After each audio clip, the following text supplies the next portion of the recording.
What is now known as the Brolio Deposit was accidentally discovered in October 1863.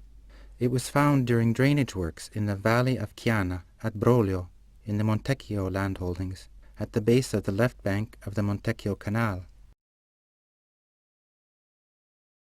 The material recovered was taken to Florence, first to the Uffizi galleries, and then in 1898 to the Palazzo della Crocetta, home of the Topographic Museum of Etruria.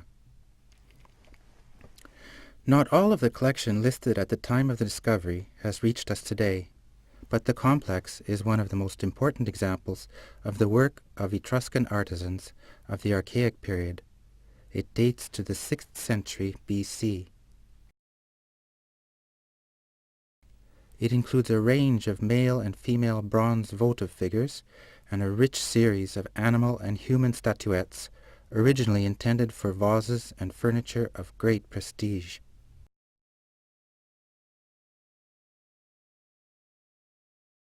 The collection also includes kitchen tools, bronze cooking wares, and rings, interpreted as offerings linked to feminine life.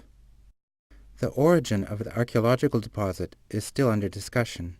Because of the rather haphazard assortment of material, some argue that it indicates the workshop of a smith or a storehouse connected to a commercial wharf along the bank of the river Clanus, which was navigable in ancient times. Others propose it was a hoard or a votive deposit connected to a sanctuary or a palace, of which today no evidence is found. The head of a griffin was used as ornamentation on a bronze cauldron or applied together with other similar figures around its mouth. The Brolio griffins are identical to those that decorate a cauldron with tripod from the burial mound of a Celtic prince found at La Guyenne, Saint-Colombe on the Seine in France. The griffins were produced by Etruscan artisans, perhaps from Chiusi, in the first quarter of the 6th century in imitation of the Eastern Greek originals exported to Etruria in the 7th century BC. The 5 statuettes of deer and fawns, datable between 575 BC and 550 BC, have sometimes been considered as offerings for dedication in the sanctuary of a hunting cult.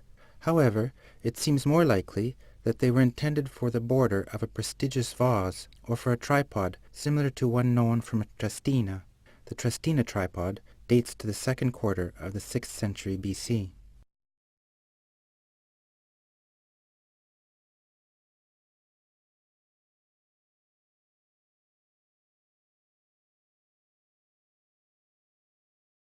The woman depicted in a statuette, datable between 560 and 550 BC, wears a long dress extending to the feet, gathered at the waist by a high belt, and decorated at the neck, sleeves, and bottom hem. She wears a wide, high necklace, and her hair arrangement, featuring long braids at the sides and cut short at the front, is held in place by a small, smooth cap. The flattened profile suggests the statuette was meant to be seen from the front, along with the heavy pin at the summit of the head. This leads to the proposal that the figure supported a basin as the base of a sumptuous piece of furniture.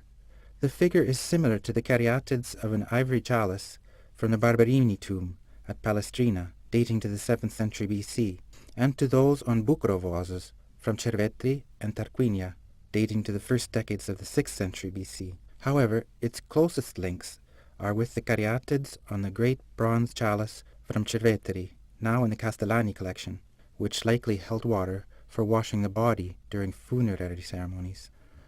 The statuette of the warriors could have served the same function. Each warrior has an Illirico-style helmet, a semisphere with an enlarged rim, and wears a loincloth at his hips. The pin visible at the summit of the head must have functioned as a support for a basin.